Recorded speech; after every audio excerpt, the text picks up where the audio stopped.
InvestorIdeas.com Podcasts. Hello, and welcome to another episode of InvestorIdeas.com Podcasts. In today's podcast, I'll be going over a few industry announcements, some of the changes that the NBA has had to their drug testing policies, as well as some upcoming events that are coming this week.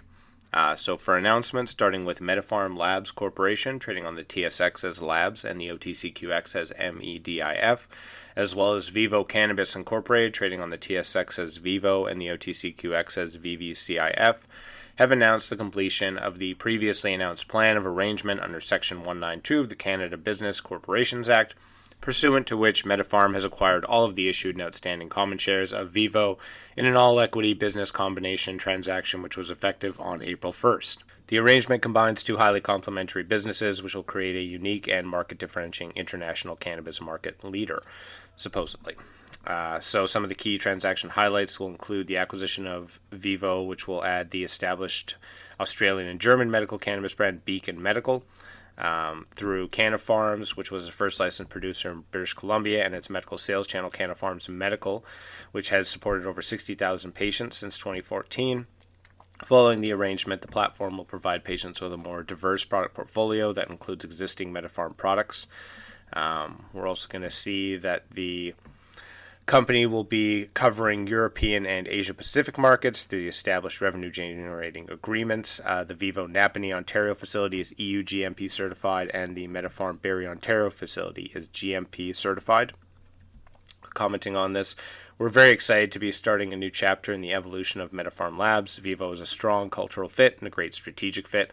Together, the two organizations have a much clearer path to profitability. And I want to welcome all of the Vivo employees and thank the teams on both sides that worked over many months to help bring us together, said David Paduk, the Chief Executive Officer of MediPharm. So this announcement has been a long way coming. I'm sure most people paying attention have been expecting this, but I do think it's just interesting to note that this is more of a focus on the medical aspect of the industry. I've talked a lot about how what you're seeing is, in general, as recreational markets expand, more and more companies are looking more into recreational and less into medical. Through this acquisition, MediPharm and Vivo combined will be able to cover a broader medical range both in Canada as well as abroad. They'll also have a broader product portfolio. There's a lot of different, obviously, positives to the aspect that you can look at if you look at the links attached in the article, increase their balance sheet, etc. But I do think that in general, it's just nice to see that there's obviously a focus still on medical and that there is a lot of expansion and growth within that market that still is vastly untapped. Again, I do think that there's kind of different business models, obviously, and there's a lot of the interviews we've had in the past who have talked about this, where you're looking at medical, it has to kind of go more of the pharma route, and when you're looking at recreational, it has to go more to a CPG route. And obviously, that's what a lot of the companies who have been successful in both those spaces have been traditionally doing. But like I said, it is good to see that there still is a focus on medical, even though recreational has taken the majority of sort of business attention. But it'll be interesting to see what this does with the combined company. So as a result of the arrangement, Vivo has become a wholly owned subsidiary of MediPharm, and the Vivo shares are anticipated to be delisted from the TSX on or about April 4th. So that'll be coming out tomorrow. And again, something to pay attention to over the next year or so to see how this company continues to develop, which markets they actually do gain access to, and also can compete in. Again, there's a lot of talk about the European markets, especially with Germany really expanding their programs now. But in general, in the past, we haven't seen a huge amount of success with Canadian businesses working in Europe. Yes, they have been doing it. They've been providing a lot of cannabis. When you're comparing that to other sectors of the business, it's not a huge success story, and it still has a lot of work and a lot of sort of bureaucratic red tape to get through for that industry to really take off. Again, there's a lot more difficulties when you're looking at the medical side of the industry versus the recreational for obvious reasons, but it still is, I think, where the industry needs to put at least a decent percentage, if not half of their focus towards, just because that is what really pushes the agenda of legalization in a broader scale, and it does kind of create the best results when you're looking at actually impacting people's lives in a positive way and showing sort of positive data and proof of the cannabis being legalized concept, which unfortunately today is still, highly debated in lots of states. I mean, not lots of states. There's only really a few holdouts left. But even within those states, there still is a discussion over, cannabis legalization. How is this going to push forward? And federally, that discussion is still happening, both in the U.S. and many other nations around the world. And it does require a lot of that medical data to be pushed forward. So MediPharm, now with Vivo, will definitely be a company to pay attention to over the next year or so to see how they develop. Hopefully, it will develop in a positive way, because I do think most people are rooting for medical to at least have a decent business model, because that will attract more pharmaceutical companies, which isn't necessarily a great thing for, I think, sort of the ethics or the morality side of the industry, but it is a good thing as far as moving legalization in the right direction.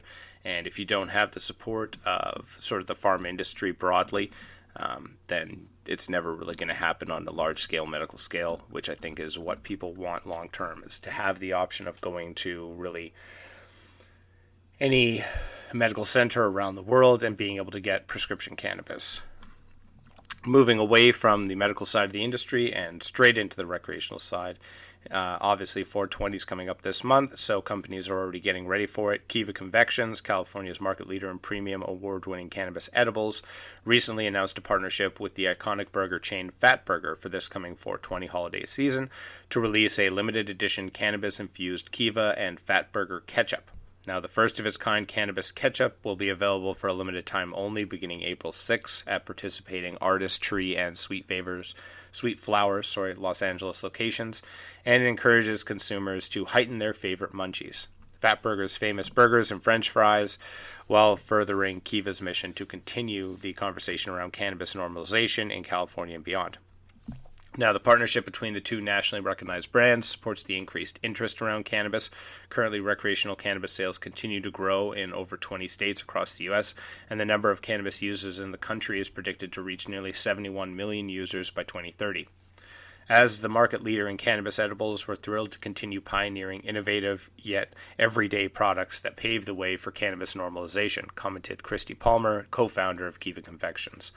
We can't think of a better partner for this than our favorite West Coast burger chain. And though the partnership may seem unconventional, Fatburger and Kiva are both California-founded and beloved institutions. And what better way for cannabis fans to celebrate 420 than with a delicious elevated munchies meal, and for the Canna Curious to take their first dip into cannabis one fry at a time. So the Kiva and Fatburger ketchup will feature 10 milligrams of THC per packet, making it the ultimate condiment for all of your Fatburger made-to-order burgers and fries ahead of the popular 420 holiday. And you can find out all the information by looking at, either Kiva or Fatburger, or clicking the links attached in the article, or checking their Instagram pages out as well. But I do think that that's it's definitely a step in the right direction as far as a cool brand partnership to see for this coming 420. I do think, and I talked about this last year, that I do think in general 420 has obviously changed far away from being the sort of, grassroots counterculture movement that it obviously originated as, and now it's just become another corporate holiday similar to Valentine's Day, Easter, which is coming up right now. And a lot of the majority of North American holidays, realistically, which are always focused more on sort of capitalist and corporate sales rather than they are the actual traditional beliefs of the holiday. And 420 is definitely now kind of sitting in that same list, where it's now just a good day for cannabis businesses to promote their products and do brand partnerships like this. I do think that this type of brand partnership, where you're working with a burger chain or a food company, are what we're going to start seeing a lot more of. And I do think that you're going to start to see more and more companies that aren't maybe necessarily directly even associated with cannabis start to advertise specifically for cannabis-related munchies or different things for 420. Because especially, in the U.S. and Canada, there's a bunch of these opportunities for them to do this, to promote their businesses, to get extra sales that day, and to really lean into the fact that it is legal in the majority of states as well as all throughout Canada. So it's good to see that someone has done this, and I do think that you're going to start to see a lot more of these partnerships. To me, the obvious first adopters are going to be food and beverage companies. It's quite easy for them to just kind of hop on the bandwagon here, promote their products as the perfect snack for when you're high on 420. And hopefully, like I said, there will be other businesses like KIva Confections to start doing partnerships directly with these other brands, because I do think it does stress normalization and it forces people to recognize 420 as sort of everyone can enjoy holiday. And I do think that that is going to become the reality, is it's just going to become get high day essentially. And more people and more businesses are going to start jumping into it, as far as it's just a good marketing and branding opportunity for all of them to gain some extra sales, which businesses are never going to turn down. I know that another big thing that you're starting to see for 420 is the push towards psychedelics use, and obviously I think that that will be still kind of run by the people who still want to continue the counterculture heritage of 420 as a holiday. But as far as the weed component, I think it's just going to become a good advertising opportunity, and this type of partnership is exact evidence of that. Now, in other recent news, the NBA will no longer be testing for cannabis, according to a tentative deal between the league and the National Basketball Players Association. The two sides announced the collective bargaining agreement, which still needs to be ratified before it becomes official on Saturday morning, according to The Athletic. Now, if this CBA is ratified by the players and the team governors, the 7-year deal would include a stipulation that cannabis will be removed from the drug testing program, and that NBA players will no longer be penalized for its use. In a statement posted on Twitter, the National Basketball Players Association said specific details will be made available once a team sheet is finalized. Since day one, the goal of the NBPA is in the negotiation was to protect our players, enrich their lives on and off the court, and establish a framework that recognizes our players as true partners with the governors in both the NBA and the business world at large. NBPA Executive Director Tamika Tremaglio said in a tweet. Now, amid the pandemic, the NBA did announce in late 2021 that it would no longer randomly test players for marijuana, and obviously it's continued with that, but now you're seeing that this could be pushed into a permanent move, which seems very likely. So some NBA athletes, including Hall of Famers like Kareem Abdul-Jabbar and Allen Iverson, have been open about their own cannabis use and advocacy for cannabis legalization, as have other athletes from a lot of other leagues like the NFL, the MLB, the UFC, etc. Talked a lot about this in the past. We've had a lot of different interviews where we've talked to different athletes who are partnering with cannabis brands. So that's another thing that's going to be included, hopefully, within this NBA deal, is that players' endorsement and ability to basically be involved with cannabis businesses will also not be something that is penalized or has any sort of negative connections to. If you've looked, the NFL and the MLB have also created similar policies towards this, and the UFC as well has also done this. There still is, I think, a much more aggressive discussion that's going on when you're looking at the world stage. So for the Olympics, there still is going to be cannabis testing. There's no real evidence that that's going to be removed anytime soon. It seems that most countries outside of North American countries are still kind of quite stringent about that.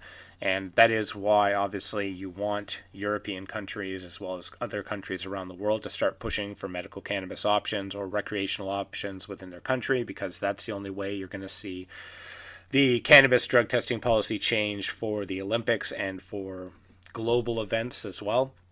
But right now, at least in North America, it's looking pretty good. I do think the NBA pushing this is just an obvious choice. So many of the players admit to even playing the game high. And realistically, the alternatives when you're looking at the NBA, the NFL, MLB, really any athletic association is the alternative medicine that they're being pushed towards is opiates the majority of the time. So I think that for most of them, this is a no-brainer to obviously allow for cannabis use, at least in a medicinal facet for a lot of the players, and even just for them to enjoy the game or just to be able to live their lives. The other big issue that's just been mentioned a bunch of different times is just how the testing for cannabis works. So obviously, again, compared to other substances, cannabis lasts in your system longer. This is the same discussion that goes around driver testing when you're looking at truck drivers and a lot of other industry jobs where they do randomized drug testing.